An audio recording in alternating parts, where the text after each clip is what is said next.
Glue Wednesday. You see, it's my belief that we don't have to get over. We need to find ways to keep it together. And my glue is G-L-U-E. God's love undoes everything. Because that's what keeps it together. That life is about going from one puzzle to the next. You're either a small, medium, or large piece of each puzzle in your family, social, or business relationships. Yet, no matter what size puzzle piece you think you are, without you, the puzzle is labeled as incomplete.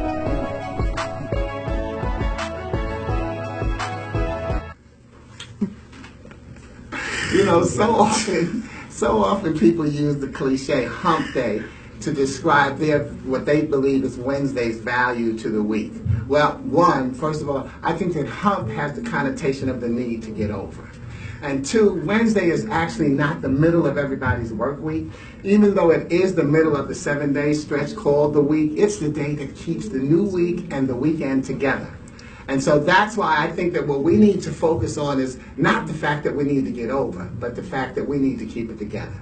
And that's why I call it Glue Wednesday. And my glue stand is G-L-U-E. God's love undoes everything. Not the fact that he will tear stuff apart, but whatever is torn apart, he will put it back together. And what better day to do it than on Wednesday?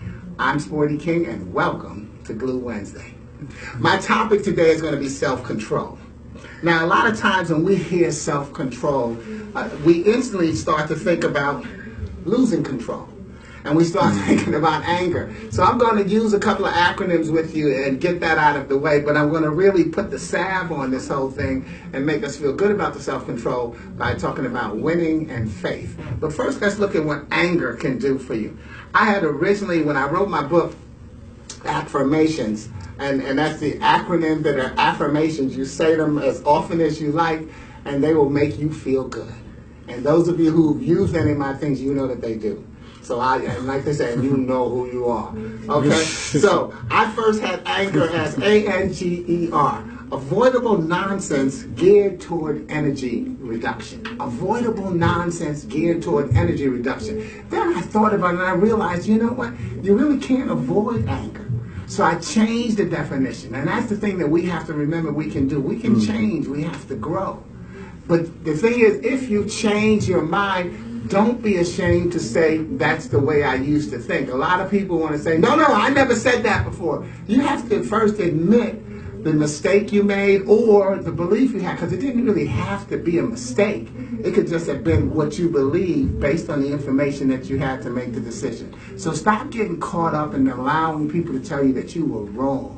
The key is that you had the right to make a choice, and the information that you had helped you make that choice and decision. So I went away from calling, anger avoidable nonsense geared toward energy reduction to applying negativity geared toward energy reduction. Applying negativity geared toward energy reduction. Because what happens with anger, anger is a reactionary emotion. If I can keep you angry, I can control you. So I have to find a way to make you feel negative. I've got to do something negative to get you pissed off and upset. And in the process of doing that, what will you start to do? I'll be on your mind. I'll be renting space in your mind where you're constantly thinking about how you can get back at me. And I'm using me just to be nice, but you got somebody pissed off that just came into your mind that you thought about, and they've been controlling you because you've been angry at them. Let it go. Whatever they did was just part of the deal. And I'm not saying we walk around and we just, free love like we used to back in the hippie days in the 60s, free love, and we just love and forgive everybody, because my belief is that I forgive and forget, but the penalty still applies. So the truth is, I will forgive someone, but I just change where they are in my friendship circle. Because your first 5 rows are important. The first 5 rows in your life, you have to really make sure that those people who are sitting in those rows are the people that you want to be up close. Because those are the ones that you can really see when you look down and you need the support. I know a lot of people say, I've been where you are. Bulletin, no you haven't. I've never been where you are. I've never been in your shoes. But guess what? I've sat in your row. And so that's why it's so important that we're real conscious of who we put in our first 5 rows, because that's the biggest thing that we share are those 5 rows in our lives. And so then I came and decided to put one more touch to anger, and that's to make it actually negating God's expectations and requirements.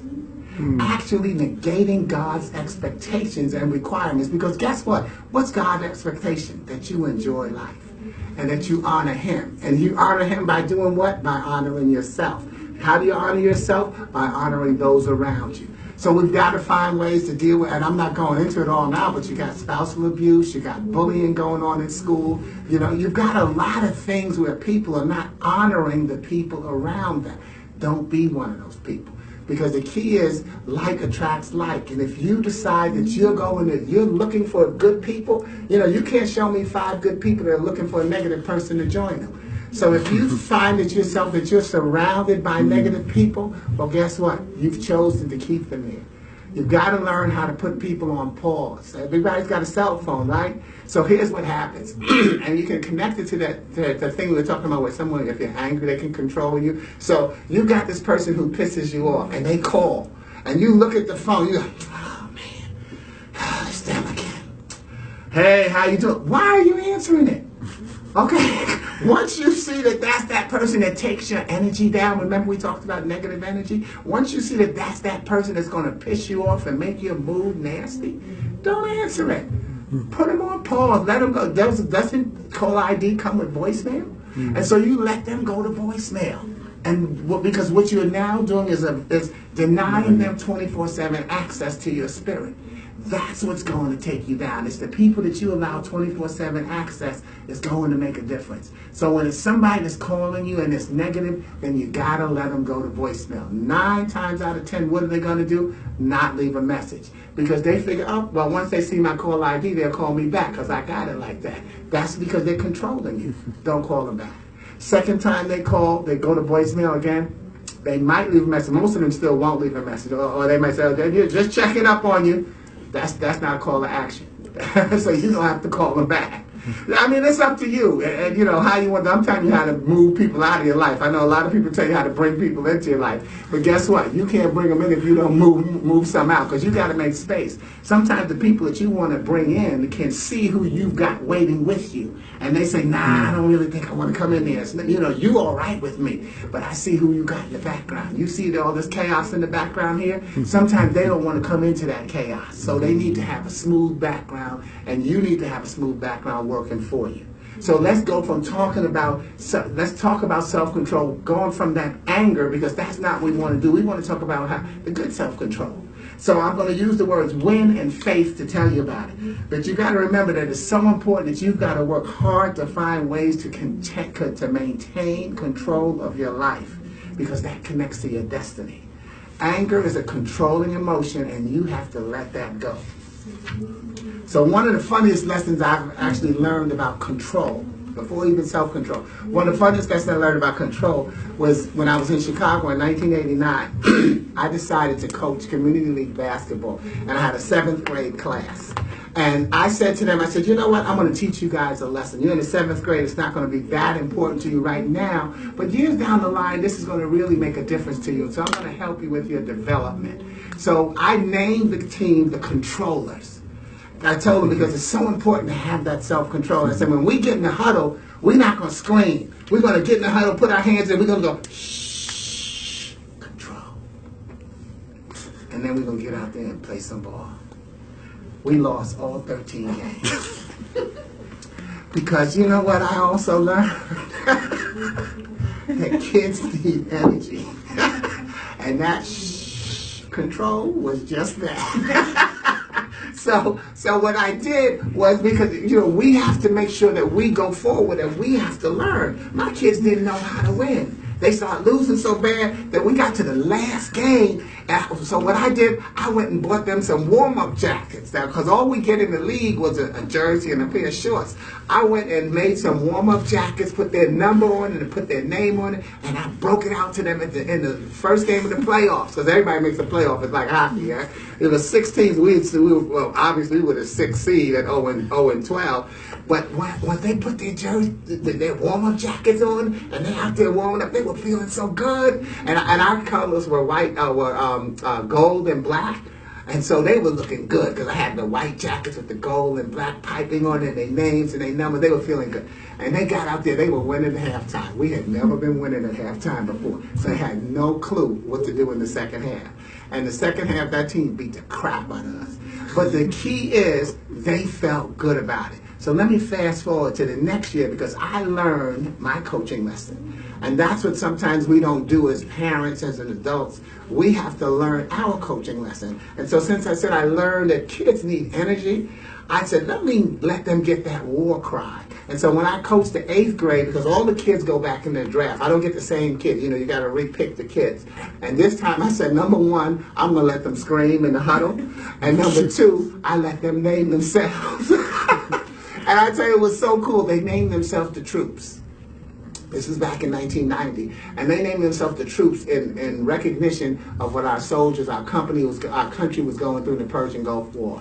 And I thought that was beautiful. So in the regular season, we took 4th place. We did good. We took 4th place. And then through the playoffs, we beat the crap out of 2 teams in a row. We made it to the championship. And we're playing the number 1 team in the championship. They're beating us the whole game until there was like 12 seconds to go, because we stayed in there. We came back, and it was 12 seconds to go. And my guy stole the ball, and he was going down, and he missed the layup. The best kid in the league on the other team got the ball, and he came back down court, and he took a 3-point shot from the key. And P.S. by the way, I skipped 1 point.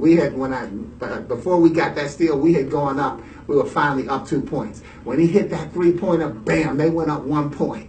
And then my guy Rick turned to me. He said, "Call a timeout, coach." I said, "Right." And you know what? They came in.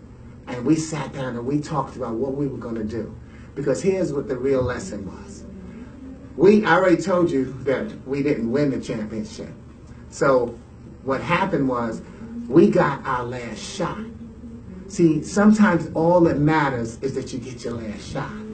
My guys got a chance to call one more play.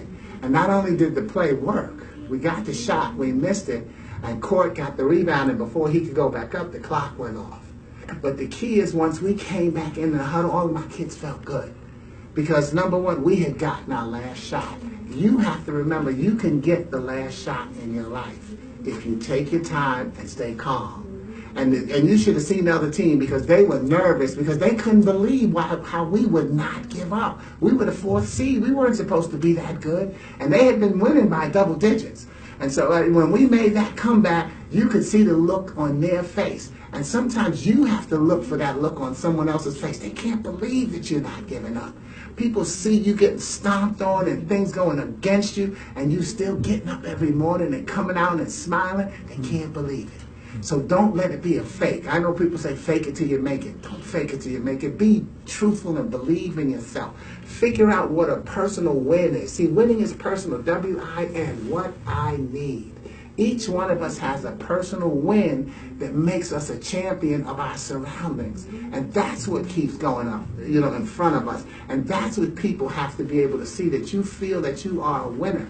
In 1996, I competed at the Toastmasters International Speech Contest World Championship of Public Speaking. And I finished as one of the top 9 speakers in the world. Now, what Toastmasters does, they announce 3, 2, 1. And when they announce the 3rd place winner, the 2nd place winner, and the 1st place winner, they didn't say my name any of those 3 times. But when I came home and people say, "Sporty, how'd you do in the contest?" I said, "I tied for 4th with the other 5 that didn't take 1st, 2nd, or 3rd. Because you see, I never see myself as a loser. Losing is a state of mind where you decide that there are no other options. That means you've forgotten that you are the option. Because you've done the bravest thing you can do every day. Every day that you lay your head down and go to sleep, that's as brave as you can get. Because you have no guarantee that you're going to wake up. So if you've decided to be that brave, why not go the next step? I never lose. That's why my name is Sporty King. And it's so cool because people say, "Oh, that's a nice name." I say, "You can't use it because it's mine." And so you make sure that you are conscious of using your name and making it mean what it has to mean for you. And so that's where the faith comes in. After you know what your personal win is, now you've got to have the faith, F-A-I-T-H, feeling as if there's hope. Recognizing that the only thing you cannot do is give up. Have you given up on yourself? Have you given up on your family? Have you given up on your friends? There's a long list. But the key is you cannot give up. And if you look at your track record, I say trust your track record and laugh at your lack record. Because if you look back, you'll find out that there were things that you thought you couldn't do, and you still managed to do them. So get that personal win and have that faith. And here, go on and mouth this with me, because you got to. I know I was on Doc Honeycutt's show earlier, and we talked about what the power in the words that we speak. So that's why you got to be careful about the cliches we use. But finish this cliche for me, and then you're going to see a good outcome. Okay? You mouth it to the camera, and I'm just going to give you a little pause spot. Okay? When one door closes,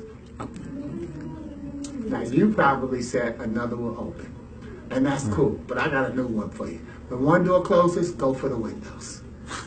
Go for the windows, because there's usually more windows than there are doors. And what we have to constantly do is put ourselves in position to win. We make a lot of good choices, but we focus on the bad ones. And we focus on the ones that somebody else told us was bad. They weren't necessarily bad for us. They were decisions that we made based on the information that we had to make the decision. So when one door closes, go for the windows. But one time I'm talking to a group of airmen in the Air Force, and I said, finish that sentence. When one door closes and one guy screamed out, "It locks." And isn't that the truth? Sometimes, life is a one-time deal. It's not dress rehearsal. This is the only life you get. And so if you don't have the faith to follow your dreams, to get your personal win, when your window of opportunity comes, because the window of opportunity is small, if you don't recognize your window, you won't go for it. And then if you don't go for it, you can't get it. So it can lock. It's an instant of a thought. And that's what you want to do. So constantly find ways to feed your spirit. Like I said, I was on the Doc Honeycutt show. You'll see she's got this little journal. And it's a nutrition journal, about eating healthy and stuff. I'm not going to try to eat healthy, because I say, you know what, you can't tell me I'm out of shape if I don't have a shape to show you. And then I always tell people that, I'm glad I didn't have six-pack abs, because now that way when they look at my cake, they can't think that I'm overeating. They recognize that I just got my 240s and they're merging. So the thing is, you have to find ways to keep yourself entertained, get your personal win, keep your faith going, put your glasses on so that you can read the end of the show. All right, so that's what you want to do is, let's recap.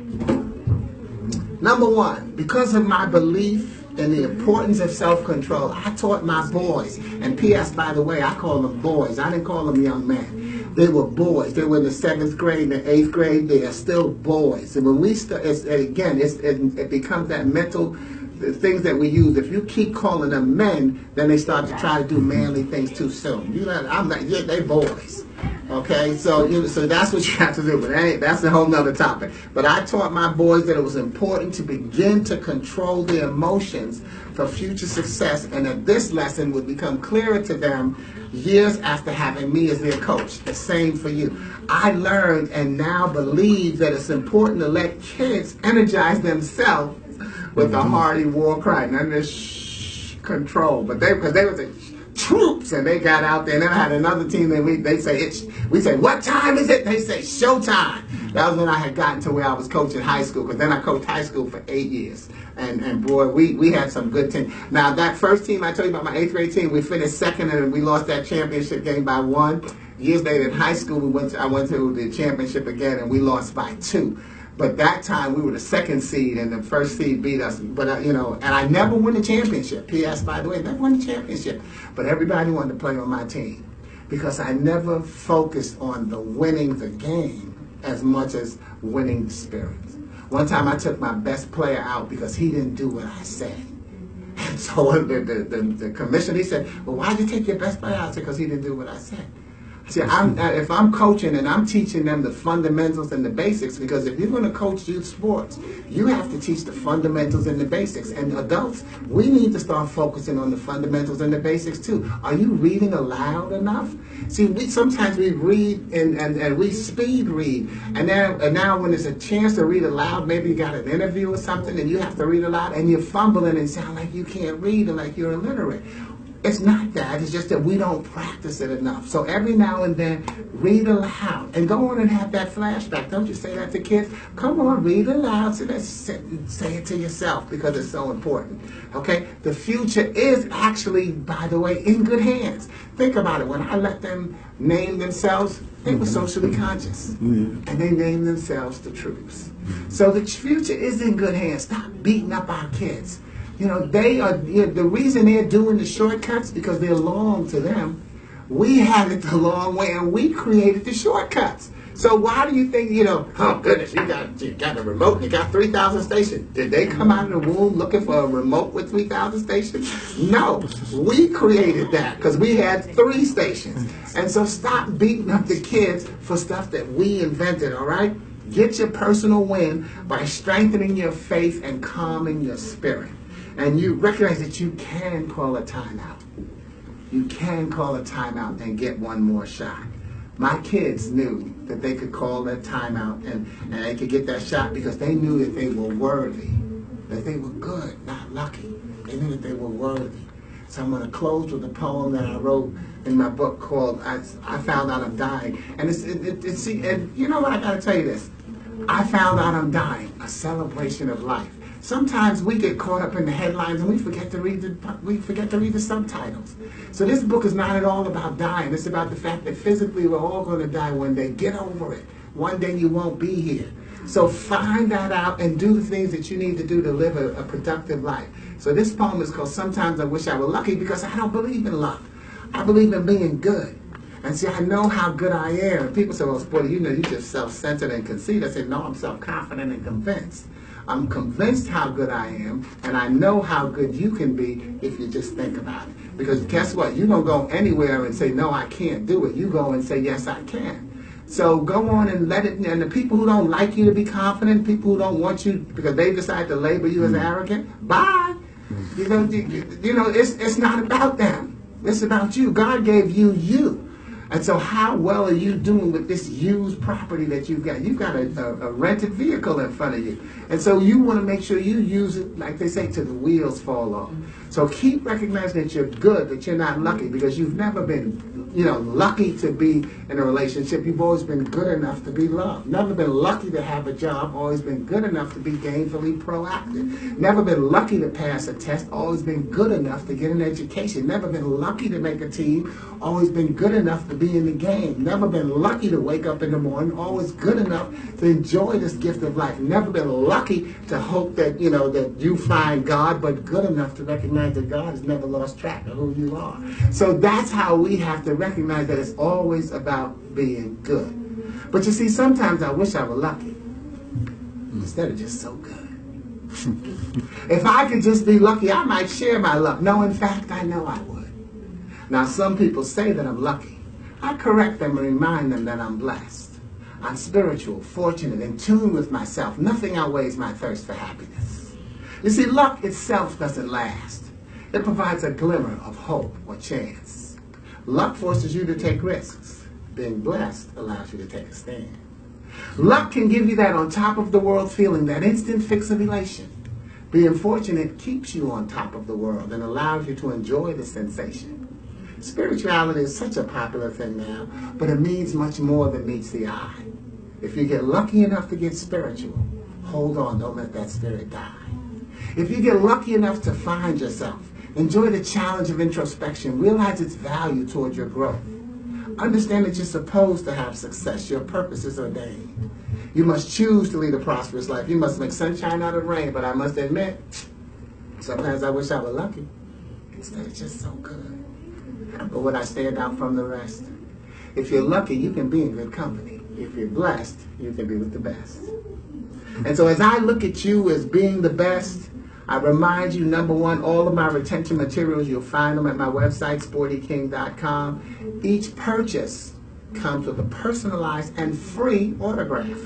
So you make sure that you get yours. But it's a wonderfully interactive site. You don't have to sign up to anything to enjoy my spirit, because my spirit is just a part of what God has gifted me with, and I'm happy to be your gift.